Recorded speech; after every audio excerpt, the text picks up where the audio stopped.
Hi అండి, నమస్తే. నేను మీ భార్గవి. వెల్కమ్ బ్యాక్ టు అమ్మ చేతి వెంట. ఈరోజు వీడియోలో రాగి దోశలు అలాగే రాగి ఇడ్లీని ఎలా చేసుకోవాలో చూపించబోతున్నానండి. అండ్ వీటితో కాంబినేషన్గా ఒక మంచి టేస్టీ టమాటా పల్లి చట్నీని కూడా మీతో షేర్ చేసుకుంటున్నాను. ఈ రాగి దోశలకి అలాగే రాగి ఇడ్లీలకి సపరేట్ బ్యాటర్స్ చేసుకోవాల్సిన అవసరం లేదండి. రెండిటికి కూడా ఒకే రకం బ్యాటర్ని ఎలా చేసుకోవాలో చూపిస్తున్నాను. అలా చేసినా కూడా ఇడ్లీలు సాఫ్ట్గా స్పంజీగా వస్తాయి, అలాగే దోశలు క్రిస్పీగా వస్తాయి. సో మరి లేట్ చేయకుండా ఈ రాగి దోశ ఇడ్లీ బ్యాటర్ని ఎలా చేసుకోవాలో చూసేద్దాం.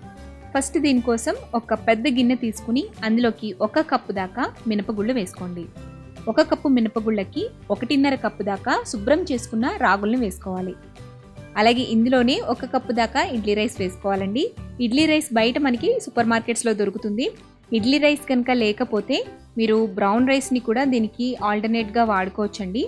అయితే ఇడ్లీ రైస్తో చేసినట్టుగా అంత స్పంజీనెస్ అనేది రాదనమాట. మనం ఇక్కడ ఇడ్లీకి దోశకి ఒకే బ్యాటర్ ప్రిపేర్ చేస్తున్నాం కాబట్టి ఇడ్లీ రైస్ అయితే బెస్ట్ అండి. ఇన్ కేస్ మీరు ఓన్లీ ఇడ్లీ చేసుకోవాలి అనుకుంటే ఈ ఇడ్లీ రైస్కి బదులుగా 1.5 కప్పు దాకా ఇడ్లీ రవ్వని యూజ్ చేసి ఇడ్లీలు ప్రిపేర్ చేసుకోవచ్చు.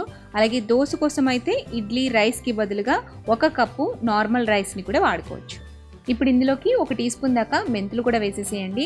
వీటన్నిటిని కూడా 2-3 సార్లు బాగా నీళ్లు పోసి వాష్ చేసుకోవాలి. ఎందుకంటే రాగులు వేసి నానపెడుతున్నాం కదా, రాగుల్లో కొంచెం డస్ట్ అనేది ఉంటుంది కాబట్టి నీట్గా వాష్ చేసేసుకుని అందులోకి మళ్ళీ తిరిగి నీళ్లు పోసి కనీసం 4 నుంచి 6 గంటల పాటు నానపెట్టుకోవాలండి. అండ్ గ్రైండ్ చేసే ముందు ఒక హాఫ్ అన్ అవర్ లేదా 1 అవర్ ముందు 1/2 కప్పు దాకా అటుకులు తీసుకుని అటుకుల్ని ఒకసారి వాష్ చేసి మళ్ళీ తిరిగి నీళ్లు పోసి నానపెట్టుకోండి. గ్రైండ్ చేసేటప్పుడు ఈ అటుకుల్ని కూడా వేసేసి గ్రైండ్ చేసుకోవాలి.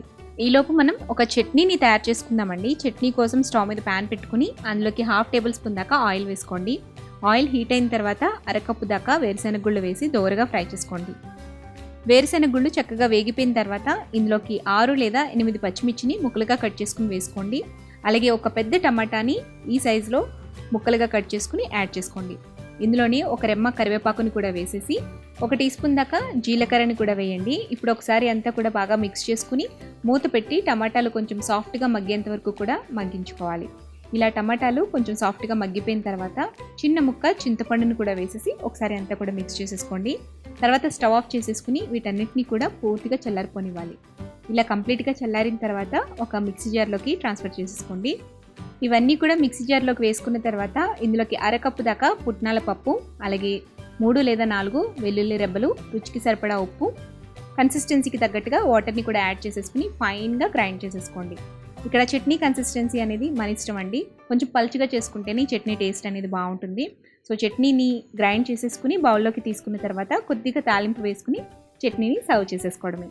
సో సూపర్ టేస్టీ చట్నీ అనేది రెడీ అయిపోయిందండి. నెక్స్ట్ ఇప్పుడు మనం నానబెట్టుకున్న రాగుల్ని, మినపప్పు, రైస్ని గ్రైండ్ చేసుకుందామండి. ఇలా గ్రైండ్ చేసుకోవడానికి మీరు మిక్సీ జార్ అయినా యూజ్ చేసుకోవచ్చు లేదా గ్రైండర్ అయినా వాడుకోవచ్చు. మిక్సీ జార్లో బ్లెండ్ చేసుకునే పని అయితే కూలింగ్ వాటర్తో గ్రైండ్ చేసుకోండి, సాఫ్ట్ టెక్స్చర్ అనేది వస్తుంది. ఇంతకుముందు చెప్పినట్టుగా ఇడ్లీ రవ్వతో చేసుకునే పని అయితే ఇడ్లీ రవ్వని సపరేట్గా నానబెట్టుకోండి. అలాగ నానబెట్టుకుని వాష్ చేసుకున్న తర్వాత మనం నార్మల్ ఇడ్లీలు ఎలా అయితే చేసుకుంటామో అలా పిండిని గ్రైండ్ చేసేసుకున్న తర్వాత స్క్వీజ్ చేసేసి రవ్వ మొత్తాన్ని కూడా పిండిలోకి వేసేసుకోవచ్చు. ఇలా కొద్దిగా నీళ్లు పోసుకుని సాఫ్ట్గా పిండిని గ్రైండ్ చేసేసుకున్న తర్వాత ఈ పిండి మొత్తాన్ని కూడా ఒక బౌల్లోకి తీసేసుకోండి. నేను గ్రైండర్లో రుబ్బాను కాబట్టి లైట్గా వాటర్ని స్ప్రింకిల్ చేసి మొత్తం పిండి అంతటిని కూడా కలిపేసుకున్నానండి. ఇలా కలిపేసుకుని మూత పెట్టి 6 గంటల పాటు ఫర్మెంట్ చేసుకోవాలి.